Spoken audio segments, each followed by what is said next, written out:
பதிவுக்குள்ள போறதுக்கு முன்னாடி தயவு செஞ்சு மன்னிச்சிடுங்க. 3 நாளா பதிவுகள் போட முடியல. கொஞ்சம் உடம்பு சரியில்ல. அந்த ஒரு காரணத்துல தான் இதுக்கப்புறம் பதிவுகள் தொடர்ந்து வர ஆரம்பிச்சிரும். அதுவும் குறிப்பா இந்த மிடில் ஈஸ்ட்லேருந்து ஆரம்பிச்சிடலாம் இந்த பதிவ. ஏன் அப்டின்னா, மிடில் ஈஸ்ட்ல எதிர்பார்க்காத விதமா துருக்கி பேக்டு ஃபோர்ஸ், HTS, AAT இது மாரி பல அமைப்புகள் இவங்கலாம் சேர்ந்து ஏன் வந்து பஷர் அல் ஆசாத் அரசாங்கத்துக்கு எதிர்த்து இந்த ஒரு பிரச்சனைய ஆரம்பிச்சிருக்காங்க அப்டின்னு பல அனலிஸ்ட் பலவிதமான கருத்துக்கள் இருந்தாலுமே, இது பேக் ஸ்டாப்பிங் அப்படிங்கிறதோட பலர் தரப்புல இருந்து கருத்துக்கள் இருக்கு.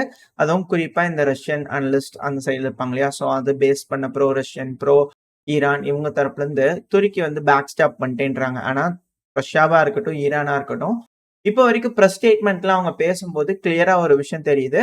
துருக்கியோட பேச்சுவார்த்தை நடத்தி துருக்கி, ஈரான், ரஷ்யா என இந்த 3 நாடுகளும் இணைஞ்சு அஸ்தானா ஃபார்மேட் அப்படின்னு ஒரு ஃபார்மேட் வச்சிருக்காங்க. அந்த ஒரு மீட்டிங் எல்லாரும் ஒரு ஒரு அமைப்பு வச்சிருப்பாங்க இல்லையா? அது வந்து ஒரு அமைப்பு. அஸ்தானா ஃபார்மேட் மீட்டிங்க திருப்பி கூப்பிடலாம் அப்படிங்கிறது போல மாறி மாறி சொல்லிட்டு இருக்கிறாங்க. ஆனா பெருமளவுல எதுவும் அதுக்கு எஃபோர்ட் போடுற மாரி இல்ல. ஆனா பேசிக்கிறாங்க. துருக்கிக்கு போயிடுறாங்க. ஈரானோட ஃபாரின் மினிஸ்டர் போறாங்க, பேசுறாங்க. இவங்களுக்குள்ள மாறி மாறி பேசிக்கிறாங்க. இதெல்லாம் இருக்கத்தான் செய்யுது. ஆனா இப்படி ஒரு ஆப்பரேஷன் நடந்திருக்கு. அதுவும் இக்கட்டான சூழ்நிலை. ஏன் இது பேக் ஸ்டாப்பிங் அப்படின்னு நினைக்கிறாங்கன்னா, பஷர் அல் ஆசாத் அவர்களோட கட்டுப்பாட்டுக்குள்ள தான் இப்ப அலப்போ இந்த பகுதிகள்லாம் இருக்கு. இப்ப அந்த பகுதிகள்ல வந்து பாத்தீங்கன்னா, துருக்கி பேக்டு குரூப்ஸ் இருப்பாங்க இல்லையா? அவங்க வந்து பாத்தீங்கன்னா, உள்ள அட்டாக் ஆரம்பிச்சிருக்காங்க. அதுவும் அலப்போ சிட்டி எல்லாம் பிடிச்சுட்டாங்க. சேனல்ல வீடியோ பதிவுலாம் லோட் ஆயிருக்கும். அலப்போ சிட்டியும் தாண்டி இருக்கக்கூடிய ஏர்ஃபீல்டு, ஏர்போர்ட் எல்லாமே அவங்க கட்டுப்பாட்டுக்குள்ள வந்துருச்சு. லிட்டரலா அங்க இருக்கக்கூடிய விமானங்களா இருக்கட்டும், ஆர்மர்டு கார்ஸா இருக்கட்டும், எல்லாத்தையுமே எடுத்துக்கிட்டு, திருப்பி இந்த இட்லிப் ஃபோர்ஸ் அவங்க கிரேட்டர் இட்லிப் பண்ணணுன்றது தான் அவங்களோட எண்ணம். அவங்க வந்து பார்த்தீங்கன்னா, எடுத்துட்டு ரிட்ரீவ் பண்ணி போயிட்டு இருக்காங்க. இப்ப இந்த பகுதிகள் எல்லாம் மேப்ல பார்ப்பீங்க இல்லையா? சைடுல இருக்கும். இந்த பகுதிகள் எல்லாமே வந்து பார்த்தீங்கன்னா, அவங்களோட கட்டுப்பாட்டுக்குள்ள வந்துருச்சு. இப்போ பெருமளவுல சிரியாவோட ராணுவம் வந்து பார்த்தீங்கன்னா, ஹம்மா அப்படின்னு சொல்லிட்டு ஒரு பகுதி இருக்கு சிரியால. டமாஸ்கஸ்க்கும் மேல. இதோட ஹம்மாவோட வடக்கு பகுதியில தடுத்து நிறுத்திட்டாங்க. அந்த அளவுக்கு வரைக்கும் தான் அவங்க முன்னேறி இருக்கிறாங்க. பெருமளவுல அதுக்கப்புறம் முன்னேற முடியல. ஏன் ஹம்மா ரொம்ப முக்கியம்னா, இதுக்கு பல வரலாறுகள் இருக்கு. பஷர் அல் ஆசாத் அவர்களோட ஃபேமிலி ரிலேட்டடா, அது அவங்க அப்பாவோட ஆஃபீஸ் ஏகப்பட்ட விஷயங்கள். அது சிரியால இருக்கக்கூடிய மிக முக்கியமான ஒரு டவுன் வச்சுக்கோங்களேன். இந்த அரசியல் ரீதியா இருக்கிறவங்களுக்கு அது ரொம்ப ரொம்ப முக்கியம். இந்த கவர்ன்மெண்ட் ரீதியா இருக்கிறவங்களுக்கு அது ரொம்ப ரொம்ப முக்கியமான பகுதி. அந்த இடத்துல தடுத்து நிறுத்திட்டாங்க. இதுக்கு நடுவுல வந்து பார்த்தீங்கன்னா, டமாஸ்கஸ்ல வந்து ஆட்சி கவிழ்ப்புக்காக ஒரு ட்ரை நடந்திருக்கு. ஆனா அது பெருமளவுல கை கொடுக்கல. தடுத்து நிறுத்திட்டாங்க. அதுபோல இருந்தது அப்படிங்கிற பேச்சுக்கள் அடிபட்டுட்டு இருந்தது. இது எல்லாம் சூழ்நிலை. ஏன் திடீர்னு ஏன்னா ஈராக்கா இருக்கட்டும், ஈரானா இருக்கட்டும், ரஷ்யாவா இருக்கட்டும், துருக்கியா இருக்கட்டும் எல்லாம் நல்லா தான் பேசிட்டு இருந்தாங்க. நல்லா தான் நடந்துட்டு இருந்துச்சு. திடீர்னு என்னன்னு தெரியல. இவங்க வந்து பார்த்தீங்கன்னா, PKK, YPG தான் போய் அடிச்சிருக்கணும் துருக்கி. ஆனா அங்க சண்டை போட்டு ஏன் இங்க வந்து அடிக்கிறாங்க அப்படிங்கிற மிக பெரும் கேள்விகள் இருக்கு. இதுக்கான பதில்கள் பல அனலிஸ்ட் தரப்புக்குள்ள பேசிக்கிட்டு இருக்காங்க இல்லையா? அதுலருந்து நம்மளுக்கு ஒரு விஷயம் தெரிய வருது. என்னன்னா, இஸ்ரேல் அழுத்தம் குடுத்திருக்கணும். அமெரிக்கா அழுத்தம் குடுத்திருக்கணும். இந்த அழுத்தத்தின் காரணமாகவும், F-35 ரக விமானத்தோட ஆசையின் காரணமாகவும், துருக்கியோட அதிபரான எர்டகன் அவர்கள் படைகள உள்ள அனுப்பிட்டாரு. இப்ப அனுப்புறதுனால என்ன நடக்கும் அப்டின்னா, இப்போ இந்த காலத்துல வந்து பாத்தீங்கன்னா, பெருமளவுல சண்டையே நடக்கல பகுதிகள்ல. அதுக்கு ஏகப்பட்ட ரீசன்ஸ் இருக்கு. இது வந்து இன்டெலிஜென்ஸ் ஃபெயிலியர், மிலிட்டரி ஃபெயிலியர், ஏகப்பட்ட கரப்ஷன் என்னதான் சொல்லிக்கிட்டாலுமே, வீரர்கள் வந்து பார்த்தீங்கன்னா, ஃப்ரண்ட் லைன்ல நின்னு சண்டை பிடிக்கல. அந்த ஹெச்டிஎஸ் மிலிஷியன்ஸ் வந்து இருப்பாங்க இல்லையா? ஜிகாதிஸ் குரூப். அவங்க உள்ள வரும்போது அவங்கள எதிர்த்து நின்னு, அந்த இடத்துல நின்னு ஒரு ஸ்ட்ரீட் பை ஸ்ட்ரீட் சண்டை பிடிக்கிறதுக்கு ராணுவமே இல்ல. லிட்டரலா இல்ல. அப்புறம் என்னப்பா அரெஸ்ட் பண்ணக்கூடிய வீடியோக்கள்லாம் வருது. இருக்காங்க. ஆனா வந்து சண்டை நடக்கல லிட்டரலா. இதே ஒரு விஷயம் வந்து பார்த்தீங்கன்னா, பேட்டர்னு ரஷ்யா, உக்ரைன் பிரச்சனையில வந்து பார்த்தீங்கன்னா, இந்த கர்சன் பகுதியிலருந்து சண்டையே பிடிக்காம விலகி வந்தாங்க ரஷ்யா.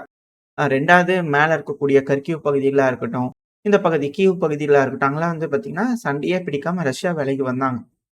அந்த பாயிண்ட் எதுக்குன்னா, இது ஒரு பேட்டர்னா இருக்கு. கொஞ்சம் வாய்ஸ் கம்மியா இருக்கும். தயவு செஞ்சு மன்னிச்சுக்கோங்க. நாளையிலருந்து ரெக்கவர் ஆக ஆரம்பிச்சுரும். இதுல என்னன்னா, இஸ்ரேல் இருக்காங்க இல்லையா? அப்போ ஹிஸ்புல்லாவ அடிக்க போம்போதும், உள்ள போனாங்க. ஒரு பில்டிங்கா அடிச்சாங்க. ஆயுதங்கள பறிமுதல் பண்ணாங்க. எல்லாமே செஞ்சாங்க. ஆனா, எத்தன ஹிஸ்புல்லா ஃபைட்டர்ஸோட டைரக்ட்டா சண்டை பிடிச்சாங்க? அப்படின்ற கேள்விகள் இருக்கு இல்லையா? இந்த போர உத்து கவனிக்கிறவங்களுக்கு ஒரு விஷயம் தெரியும். எல்லா பக்கத்துல இருந்தும் ரஷ்யாவா இருக்கட்டும், ஈரானா இருக்கட்டும், ஹிஸ்புல்லாவா இருக்கட்டும், ஏன் இந்த சிரியன் ராணுவமா இருக்கட்டும், இவங்க எல்லாருமே ரிட்ரீட் பண்றாங்க பயங்கரமா. உள்ள வர விடுறாங்க. இதே போல தான் கர்ஸ்க்லயும் நடந்தது. உள்ள வர விட்டுட்டாங்க. ரஷ்யாவும் இத நம்ம அந்த டைம்லயே நம்ம தெளிவா பார்த்திருப்போம். உக்ரைன் கர்ஸ்க் கடைய போகும்போது இது ரஷ்யாக்கு ஆல்ரெடி தெரிஞ்சிருந்தது அப்படிங்கிற வந்து ஒரு விஷயத்த நம்ம பார்த்திருப்போம். இப்ப அதே தான் இங்கேயும்.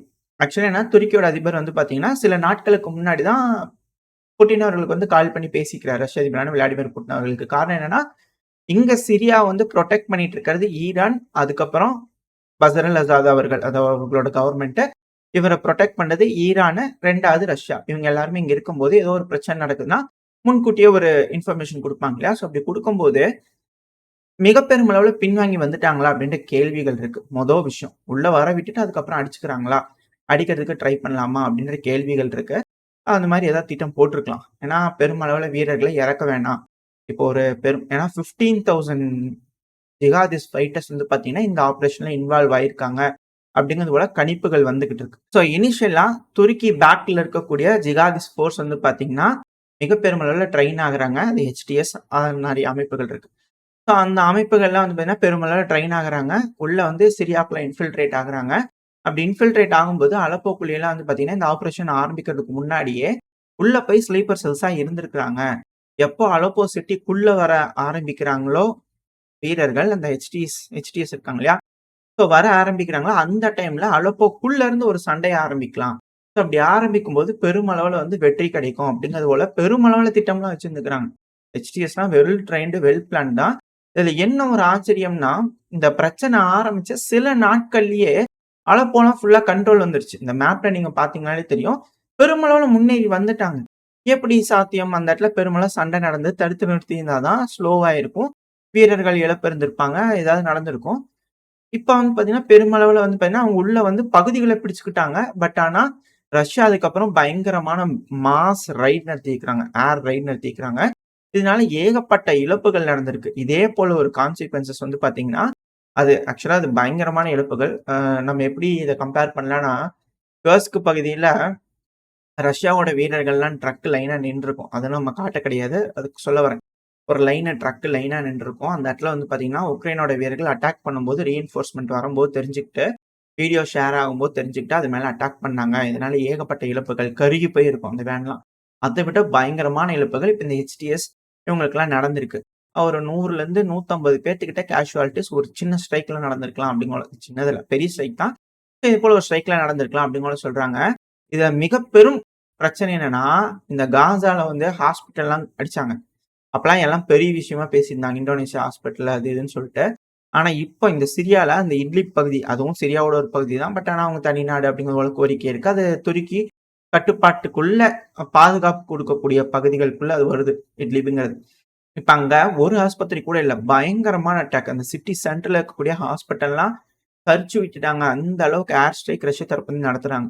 அது மட்டும் கிடையாது. இப்போ இந்த போர் ஆரம்பிச்சு சில நாட்கள் கழிச்சு தான், "அட இருங்கப்பா, பொறுமையா ஆரம்பிக்கலாம்." இப்ப என் வாய்ஸ்லயே வந்து பார்த்தீங்கன்னா, தொய்வு தெரியுது இல்லையா? ஸோ அது போல ரொம்ப தொய்வோட செயல்படுறாங்களா, இந்த ஈரான், ரஷ்யா இவங்கலாம் அப்படிங்கிறது போல இருக்கு. "ஓ! ஆரம்பிச்சிட்டீங்களா? சரி, தொடங்க வண்டியெல்லாம் தொடங்க." அப்படிங்கிறது போல ரெடி பண்ற மாரி தெரியுது. ஏன்னா, இப்ப தான் வந்து பார்த்தீங்கன்னா, ஈராக்லருந்து சிரியா பார்டருக்குள்ள வந்து பெருமளவுல கான்வாயா வந்துகிட்டு இருக்கு. யாருதுன்னா, ஈரான் பேக்டு ஃபோர்ஸ். இதுக்கு UAE சப்போர்ட் பண்றாங்க ஈரானுக்கு. 2வது ஈராக்கோட அரசாங்கம் இருப்பாங்க இல்லையா? அவங்க சப்போர்ட் பண்றாங்க. ஏன்னா பஷர் அல் அசாத் கவர்ன்மெண்ட் வந்து அங்க ஸ்டேபிளா இருக்கணும். இருந்தா மட்டும் தான் இது இருக்கும். அப்படி இல்லன்னா, மிடில் ஈஸ்ட்ல மிக பெரும் பிரச்சனை வந்துரும். ஸ்பில் ஓவர் ஆயிடுச்சுன்னா, இன்னொரு சிரியன் சிவில் வாரா? அப்படின்ற கேள்விகள் வந்துரும். ஏன்னா ஒரு கட்டத்துக்கு மேல இந்த துருக்கியோட அதிபரான எர்டகன் அவர்களா இருக்கட்டும், இந்த HTS ஃபோர்ஸ்லாம் ஒரு கட்டத்துக்கு மேல வரமாட்டாங்க. ரொம்ப வீக் ஆயிட்டாங்க சிரியா அப்படின்னா, பஷர் அல் அசாத் அவர்களோட அரசாங்கம் வீக் ஆயிடுச்சுன்னா, துருக்கிக்குமே ஆபத்து தான். ஸோ அதனால ரொம்ப வீக்காக விட மாட்டாங்க. எல்லாமே சிச்சுவேஷன் கண்ட்ரோல்குள்ள தான் வச்சிருப்பாங்க. பட் ஆனா சண்டை பெருமளவு நடக்க போகுது அப்படிங்கிறது தெரியுது. இது வந்து சில அனலிஸ்ட் வந்து இருக்கக்கூடிய கருத்துக்கள். ஆனா சிலர் என்ன சொல்றாங்கன்னா, இல்ல இது வெல் பிளான்டு. முடிச்சு விட்டுறலாம்னு முடிவு பண்ணிட்டாங்க. பஷர் அல் அசாத் கவர்ன்மெண்ட் வந்து முடிக்கலாம்னு முடிவு பண்ணிட்டாங்க அப்படிங்கிறது போல சொல்றாங்க. எதுக்காகனா, ரஷ்யா வந்து இந்த இடத்துல மிடில் ஈஸ்ட்ல அவங்களோட இன்ட்ரெஸ்ட்ஸ் இருக்கு. இந்த பகுதியில இருக்கக்கூடிய ஆயில் ஃபீல்டா இருக்கட்டும், இது எல்லாமே அமெரிக்காவுக்கு மிக பெரும் அளவுல செக் குடுக்குறாங்க. 2வது ஹிஸ்புல்லாவா இருக்கட்டும், அந்த சைடுல இருக்கிற பிராந்தியத்துல இவங்களுக்குன்னு ஒரு பவர் இருக்குன்னா, அதுக்கு காரணம் சிரியா. இப்ப இந்த இடத்துல பெருமளவுல ரஷ்யாவோட அ வீழ்ச்சி அடைஞ்சிருச்சு. பவர் வீழ்ச்சி அடைஞ்சுச்சுன்னா, பவர் இம்பேலன்ஸ் ஆக ஆரம்பிச்சுரும். அமெரிக்காவோட கை ஓங்கிரும். அப்படி இருக்கும்போது மிடில் ஈஸ்ட் முழுவதும் அமெரிக்கா அவங்க கட்டுப்பாட்டுல எடுத்துக்குவாங்க. இதனால ஈரானுக்கும் பிரச்சனை, ஈராக்கும் பிரச்சனை. ஏன்னா ஆல்ரெடி இந்த குர்திஸ்தான் இஷ்யூலாம் இருக்கு இல்லையா? இது ஆல்ரெடி ஈராக்ல சில பகுதிகளே போயிருச்சு. ஈராக்கு, சிரியா, துருக்கியோட சில பகுதிகளும் போகும். ஆனா இப்போதைக்கு இவர் எடுக்கக்கூடிய முடிவுகளின் அடிப்படையில சிரியா கூடயே சண்டை பிடிக்கலாம் அப்படிங்கிறதுக்காக வந்திருக்காங்க. இவ்ளோ பெரிய சிக்கல்கள் இருக்கு துருக்கிக்கு. இதுல வந்து பெருமளவுல அசாத் அவர்கள வீக் ஆக்குனாலும் துருக்கிக்கு ஆபத்து தான். அப்படி இருந்துமே ஏன் இத செய்றாங்க அப்படின்னா, இதுக்கு முன்னாடி இந்த 2011ல வந்து பார்த்தீங்கன்னா, ஒரு சிவில் வார் நடந்தது சிரியால. அதுக்கு முன்னாடி வந்து பார்த்தீங்கன்னா, ஆ இந்த முஸ்தபா ஃப்ரெண்ட்ஷிப் மாதிரி யாருன்னா, துருக்கியோட அதிபரான எர்டகன் அவர்களும், அ அசாத் அவர்களும். சும்மா நீங்க நெனைக்கிற மாரி சும்மாலாம் ஃப்ரெண்ட்ஷிப் கிடையாதுங்க. அந்த முஸ்தபா ஃப்ரெண்ட்ஷிப் மாரி. அது பீச்சுக்கு போறது, ஃபேமிலியோட டைம் ஸ்பெண்ட் பண்றது என்னன்னு கொஞ்சம் நெஞ்ச அலப்பறைகள் இல்ல. அது ஊரே பார்த்து கண்ணு வச்சுச்சு போல இருக்கு. அடேயப்பா! என்ன நட்பு அப்படிங்கிறது போல. 2011ல இந்த அரசாங்கமே வேணாம். பஷர் அல் ஆசாத் அவர்களோட அரசாங்கமே வேணான்னு, அந்த சிவில் வார்க்கு அப்புறம் இந்த 2019 வரைக்கும் ஏகப்பட்ட சிக்கல்கள், பிரச்சனைகள். ஒரு கட்டத்தில வந்து பார்த்தீங்கன்னா, எலிமினேஷன் வரைக்குமே போயாச்சு. அசாத் அவர்கள் வந்து வேண்டாம் அப்படிங்கிற அளவுக்கு, எலிமினேட் பண்ற அளவுக்கு கூட துருக்கியோட தரப்புலருந்து வந்து எஃபோர்ட்லாம் போட்டு பார்த்தாங்க. அது நடக்கல. பிகாஸ் ரஷ்யாவோட ஹெல்ப்னால சிரியால வந்து பஷர் அல் ஆசாத் அவர்கள் நல்லா உட்காந்துட்டாங்க. சிரியன் சிவில் வார்ல பஷர் அல் ஆசாத் அவர்கள் ஜெயிச்சுட்டாரு. பட் ஆனா முழு பகுதியையும் கட்டுப்பாட்டுக்குள்ள எடுக்க முடியல. அவரோட கட்டுப்பாட்டுக்குள்ள இருக்கக்கூடிய பகுதியில இத்தன நாள் வச்சுட்டு இருந்தாரு. இதுல தான் இப்ப அலப்போ வந்து மிக முக்கியமான சிட்டி. இன்டர்நேஷனல் ஏர்போர்ட்லாம் இருக்கு. அது எல்லாமே கைய விட்டு போயிடுச்சு. இப்போ இதுக்கான காரணம் என்னன்னா, அதுக்கப்புறம் 2019க்கு அப்புறம் வந்து பார்த்தீங்கன்னா, உடைஞ்சு போன அந்த நட்பு. பஷர் அல் ஆசாத் அவர்களுக்கும், துருக்கியோட அதிபரான எர்டகன் அவர்களுக்கும் நடுவுல இருக்கக்கூடிய அந்த நட்பு இருக்குல்லையா, அது முடிஞ்சிருச்சு. ஸோ இப்ப என்னன்னா, அது 2019ஓட முடிஞ்சிருச்சு. இப்போ சமீப காலமா ரஷ்யா, ஈரான், ஆ துருக்கி இவங்கலாம் நல்லா பேசிட்டு இருக்காங்க. எல்லாம் பண்ணிட்டு இருக்காங்க. அந்த டைம்ல துருக்கிக்கு சில பல நீட்ஸ் இருக்கு. நெகோசியேஷன் இருக்கு. இப்ப அத சாட்டிஸ்ஃபை பண்ணணும், உட்கார்ந்து பேசி தீர்த்துக்கணும் அப்படின்னா, பஷர் அல் ஆசாத் அவர்கள் கூட உட்கார்ந்து பேசணும். பல முறை ட்ரை பண்ணாங்க. ஈரானா இருக்கட்டும், ரஷ்யாவா இருக்கட்டும், பல முறை பஷர் அல் ஆசாத் அவர்கள் கூட வந்து ட்ரை பண்ணாங்க. துருக்கியோட அதிபர் வந்து பார்த்தீங்கன்னா, ட்ரை பண்ணாரு. பேசணுன்றதுக்காக. பட் எந்த ஒரு டைம்லயுமே பேச்சுவார்த்தைக்கு தயாராவே இல்ல. பேசுறதுக்கு மனநிலைமையே இல்ல அவருக்கு. அப்படிங்கிற ஒரு காரணத்தினால வேற வழியே இல்லாம பொறுத்தது போதும் பொங்கி எழுந்தரலாம்னு சொல்லிட்டு இப்போ துருக்கி தரப்புல இருந்து சிரியாக்குள்ள என்டர் ஆயிட்டாங்க. இப்ப இது போல நடந்திருக்கு. இப்ப நான் ஏன் வந்து ரொம்ப ஸ்லோவா இது போல வேலைகள்லாம் நடக்குது இந்த பிரச்சனைன்னு சொல்றேன் இல்லையா? இப்போ ரஷ்யா தரப்புல இருந்து வந்து பார்த்தீங்கன்னா, வேக்னர் படைகள் 5000 பேத்த அலோகேட் பண்ணிக்கிறாங்க. உள்ள வந்து இறங்க போறாங்க. மேபி இவங்க அலப்போ சைடுல அடிப்பாங்களா? இல்ல இட்லிபோட தெற்கு பகுதியிலருந்து போய் அடிப்பாங்களா? என்ன ஏதுங்கிறது தெரியல. பட் 5000 வேக்னார் ஃபைட்டர்ஸ் உள்ள இறக்கியிருக்காங்க ரஷ்யா சார்பா. 2வது எலைட் பிரிகேடு ட்ரோன் பிரிகேட் இருப்பாங்கல்ல, எஃபிவி ட்ரோன் ஆப்பரேட்டர்ஸ். ஸோ அவங்கள களம் இறக்கியிருக்காங்க. ரஷ்யா தரப்பு வந்து இப்ப சிரியாவுக்கு உதவிகள் வந்துருச்சு. இது கூட 10,000 ட்ரோன்கள் வந்து பார்த்தீங்கன்னா, எஃபிவி ட்ரோன்கள சிரியாவுக்கு வந்து பார்த்தீங்கன்னா டிரான்ஸ்ஃபர் பண்ணியிருக்காங்க. இது ரஷ்யா மக்களுக்குள்ள பெரும் கொந்தளிப்பு ஏற்படுத்தியிருக்கு. அந்த இடத்துல நீங்க பேசிக்கிற வீடியோக்கள் இந்த ரூட்யூப் இதெல்லாம் போய் பார்த்தீங்கன்னா, அசிங்க அசிங்கமா பேசிட்டு இருக்கிறாங்க. எதுக்காக பண்ணணும்? தேவையே இல்ல. ஒரு சிட்டிய புரொடெக்ட் கூட பண்ண முடியல 2, 3 நாளைக்கு. இந்த அளவுக்கு கரப்ட்டா இருக்கிற ஒரு கவர்ன்மென்ட்க்கு வந்து எதுக்காக சப்போர்ட் பண்ணீங்க? அப்படின்னு ஏகப்பட்ட விஷயங்கள் இருக்கு. வேண்டாம் பஸ்ரா சாத் அவர்களுக்கு உதவவே வேண்டாம் அப்படிங்கிற போல ஏகப்பட்ட விஷயங்கள் இருக்கு. பட் இருந்தாலும் இப்ப ரஷ்யா ரீஎன்ஃபோர்ஸ் பண்ண ஆரம்பிச்சுட்டாங்க. இப்ப நம்ம ஆல்ரெடி சொன்ன மாரி தான் வீடியோலோட இருக்கும் இல்லையா? சைடுல வந்து பார்த்தீங்கன்னா, ஈரானோட ஷியா மிலிஷியா சொல்லுவாங்கல்ல மிலிட்டன்ட் ஃபோர்ஸஸ். ஸோ அவங்கலாம் வந்து பார்த்தீங்கன்னா, ஒரு குரூப் இருக்கிறாங்க. இது ஈரான்து மட்டும் கிடையாது. ஸோ அவங்க வந்து பார்த்தீங்கன்னா, சில பல அமைப்புகளா இருக்காங்க. சப்போர்ட்ஸ்லாம் இருக்கு. இப்ப அவங்கலாம் வந்து பார்த்தீங்கன்னா, பெருமளவுல ரீஎன்ஃபோர்ஸ்மென்ட் வந்து பார்த்தீங்கன்னா, ஈராக்ல இருந்து சிரியா பார்டர் வழியா வந்துட்டு இருக்காங்க. நான் இது எதுக்காக இந்த கர்ஸ்க் பைல சொன்னேன்னா, அது இட்லிப்ல ஒரு அட்டாக் நடந்தது இல்லையா? இப்ப அதே போல ஒரு அட்டாக் வந்து பார்த்தீங்கன்னா, சேம் இங்கேயும் நடந்திருக்கு. இது போல வந்துட்டு இருக்கா கான்வாய் எடுத்து போட்டாங்க. "டேய் அப்பா பயங்கரமான வண்டி வண்டியா போகுதுப்பா, எங்கேயோ போகுது" அப்படிங்கிற போல பார்த்துட்டு இருந்திருக்காங்க. புடிச்சுச்சு. சிரியாக்குள்ள என்டர் ஆன உடனே பயங்கரமான ஏர் ஸ்ட்ரைக். அதுவும் 3வது தடவ, 4வது தடவ ஒரே நாள்ல, ஒரே பகுதியில பயங்கரமான ஏர் ஸ்ட்ரைக் பண்ணியிருக்காங்க. எந்த அளவுக்கு இழப்புகள் இவங்களுக்கு ஏற்பட்டிருக்குன்னு தெரியல. அதுக்கான வீடியோ பதிவுகள் வரல. பட் ஆனா ஏர் ஸ்ட்ரைக் தொடர்ந்து நடந்துகிட்டு இருக்கு அந்த பகுதிகள்ல. இது எல்லாமே இந்த 2, 3 நாளா நடக்கக்கூடிய விஷயங்கள். ஸோ இப்ப அது வந்து என்ஃபோர்ஸ் ஆகணும். இப்ப வேக்னர் ஃபைட்டர்ஸா இருக்கட்டும், இவங்கலாம் வந்து ஒரு இடத்துல அசெம்பிள் ஆயி, இதுக்கப்புறம் எடுத்து அடிக்கணும் அப்படின்னா 2, 3 வாரம் ஆகும். இதைத்தான் நான் உங்ககிட்ட சொல்ல வந்தேன். இது எல்லாமே ஒரு பேட்டர்னா இருக்கு. நீங்க பார்த்தீங்கனாலே தெரியும். பொறுமையா செய்றாங்க. ஹிஸ்புல்லாவா இருக்கட்டும், இங்க இப்போ சிரியாக்கு நடக்கக்கூடிய விஷயமா இருக்கட்டும், ரஷ்யாவா இருக்கட்டும், பொறுமையா இருக்காங்க.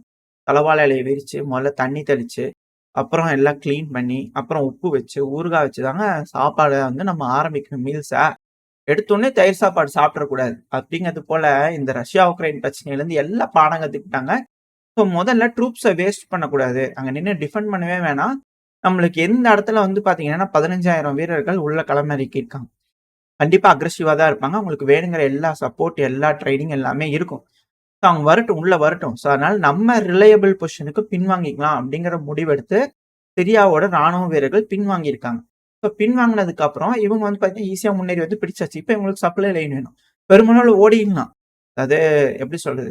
டோர் ஓப்பன் பண்ணோனே ஃப்ரீயா இருக்குது அப்படிங்கிறதுக்காக ஓடிடலாம். அப்படி ஓடிட்டு திரும்பி பார்த்தோம்னா, பின்னாடி நம்மளுங்களுக்கு ஆள் வேணும். நம்ம மட்டும் முன்னாடி ஓடி போய் நின்னுட்டோம்னா, ஈஸியா போட்டு தள்ளிருவாங்க இல்லையா? ஸோ அதுபோல சூழ்நிலை இங்க ஆயி போயிரும்.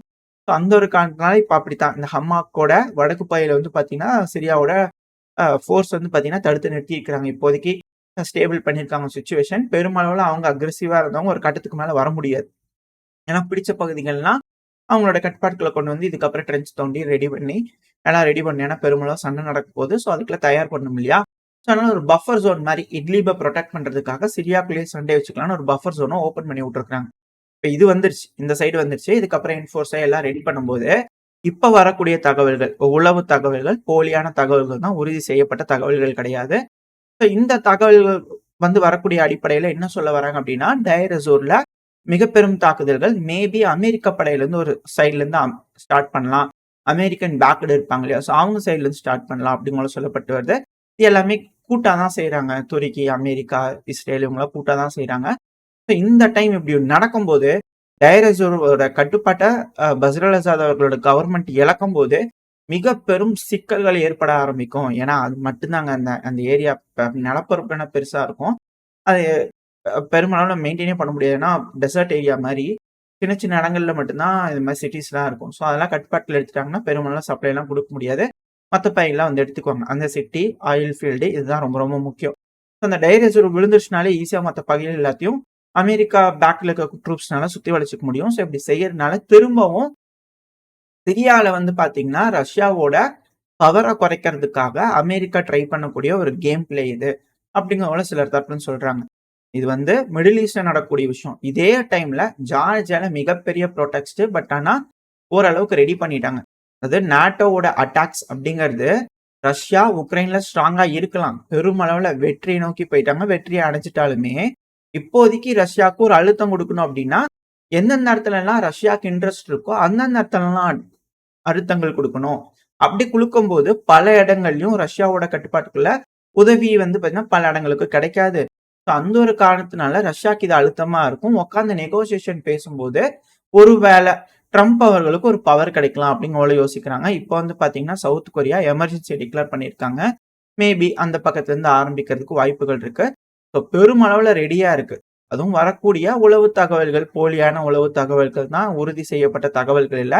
ஸோ இவங்க என்ன சொல்ல வராங்க? அந்த தகவலின் அடிப்படையில என்ன தெரிய வருது அப்படின்னா, எனக்கு நான் புரிஞ்சுக்கிறது, பிப்ரவரி, மார்ச், ஏப்ரல், மே இந்த 4 மாசம் இந்த உலகம் ரொம்ப ரொம்ப டஃப்பான டைமை ஃபேஸ் பண்ண போது, இந்த 4 மாசம் அதாவது ட்ரம்ப் அவர்கள் பதவி ஏற்றதுக்கு அப்புறம் என்ன மாரியான முடிவுகள் இருக்க போது, அவர் என்ன காய்களா நகர்த்த போறாரு, அது பொறுத்து இந்த 4 மாசம் பயங்கரமான சண்டை இந்த உலகத்துல பல இடங்கள்லயும் நடக்கும். ஸோ அப்படி அந்த ரிசல்ட்ஸ் என்னவா இருக்கோ, அதுக்கு ஏத்தபடி தான் இந்த உலகம் நகரும் அப்படிங்கிறது போல பல அனலிஸ்ட் தரப்பிலிருந்து கருத்துக்களா இருக்கு. என்ன நடக்க போகுதுன்னு தெரியல. ஸோ ஓரளவுக்கு இந்த பதிவுல மிடில் ஈஸ்ட்ல என்ன நடந்திருக்கு? என்ன காரணம்? ஏன் துருக்கியோட அதிபர் வந்திருக்கலான்னு பேசிக்கக்கூடிய காரணங்கள் என்ன? மேபி அமெரிக்கா உதவி பண்ணலாம். இல்ல துருக்கியோட அதிபரான எர்டோகன் அவர்கள் பஷர் அசாத் அவர்களோட பேசணும். ஒரு சுமூகமான முடிவுகள் எட்டப்படணும். நெகோசியேட் பண்ணணுன்றதுக்காக கூட பண்ணலாம். ஏகப்பட்ட விஷயங்கள் இங்க இருக்கு. ரஷ்யாவுக்கு ஒரு அழுத்தம் கொடுக்கணும். ஏகப்பட்ட விஷயங்கள் இந்த பதிவுல நம்ம பார்த்திருப்போம். இல்ல இன்னொரு கூடவே ஒரு விஷயம். இல்ல ஹிஸ்புல்லா வந்து பார்த்தீங்கன்னா, மேபி பெருமளவுல வந்து பார்த்தீங்கன்னா, இப்ப சிரியாவோட உதவி குடுக்கணும் அப்படின்றதுக்காக இந்த இடத்துல ரீடைரக்ட் பண்ணியிருக்கலாம் அப்படின்னு சொல்லப்பட்டது. இன்னொன்னு லெபனானும் தாக்குதல் பண்ணியிருக்கிறாங்க. லெபனான்குள்ளயும் இஸ்ரேல் ஏர் ஸ்ட்ரைக் பண்ணியிருக்காங்க. இது போல செய்திகள் வந்துட்டு இருக்கு. சீஸ்ஃபயர் போட்டிருக்காங்க. ஏன் இப்படி நடக்குது அப்படிங்கிறது தெரியல. ஹமாஸ்க்கு வந்து ட்ரம்ப் அவர்கள்கிட்ட இருந்து மிரட்டலும் போயிருக்கு. இப்ப பொறுத்து இருந்து பார்ப்போம். இந்த உலகம் எதை நோக்கி போயிட்டு இருக்கு? அமைதிக்காகவா? இல்ல மிக பெரும் பிரச்சனையை எதிர்நோக்கியா அப்படிங்கிறது தெரியல. இந்த கோல்டு வார் ரொம்ப ஹாட்டா இருக்கு. இது யார் தண்ணி ஊத்தி அணைக்க போறா அப்படிங்கிறது போல தெரியல. பொறுத்து இருந்து பார்ப்போம் என்ன நடக்க போகுது. இந்த உலகத்துல என்ன மாதிரியான முடிவுகள் வரப்போகுதுன்னு. இதோட இந்த பதிவு நான் முடிச்சுக்கலாம். இந்த பதிவு எப்படி இருந்துச்சு உங்களுக்கு பிடிச்சிருக்கா? பிடிச்சுன்னா லைக் பண்ணிட்டு உங்க ஃப்ரெண்ட்ஸ் அண்ட் ஃபேமிலியோட ஷேர் பண்ணிக்கோங்க. அது கூடவே மறக்காம இந்த பதிவு பத்தின உங்களோட கருத்துக்களை கமெண்ட் செக்ஷன்ல சொல்லுங்க. இந்த பதிவு நல்லா இருக்கும்ன்ற நம்பிக்கையில அடுத்த போய் உங்களை சந்திக்கிறேன். அது வரைக்கும் ஸ்டே சேஃப். பை.